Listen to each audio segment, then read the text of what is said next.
আপনাদেরকে খুব গুরুত্বপূর্ণ একটা ভিডিও দেখাবো এখন। ভিডিওটি দেখে আমার টাইটানিক সিনেমার কথাটা মনে পড়ে গেল। আমি কিছুক্ষণ আগে ফেসবুকে একটা ভিডিও দেখছিলাম যেখানে দেখাচ্ছে যে হুতি যোদ্ধারা ইসরায়েলের একটি বাণিজ্যিক জাহাজকে লোহিত সাগরে কিভাবে ডুবিয়ে দিয়েছে, সেই দৃশ্যটা আমি একটু যদি ব্যাক ক্যামেরা অন করে আপনাদেরকে একটু দেখাই যে এই জাহাজটি ডুবে যাওয়ার দৃশ্যটা আসলে কেমন।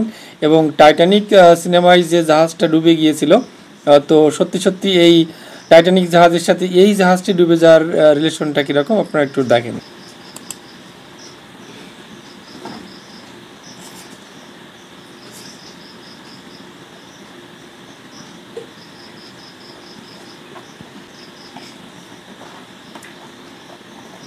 দেখেন জাহাজটি ঠিক টাইটানিক যেভাবে প্রথমে এক পাশ ডুবে গিয়েছিল, ঠিক এই জাহাজটি, ইসরায়েলের এই জাহাজটি ঠিক সেইভাবে পানিতে প্রথমে এক পাশ ডুবে গেল।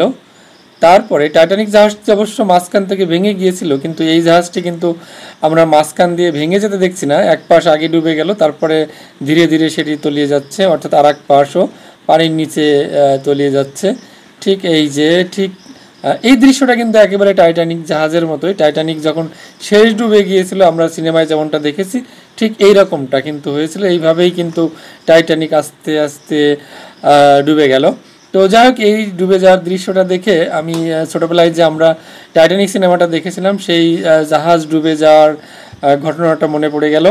তো যাই হোক, এটা হচ্ছে হুতিদের আক্রমণে ইসরায়েলের একটি বাণিজ্যিক জাহাজ যেটা সাগরে ডুবে যাচ্ছিল।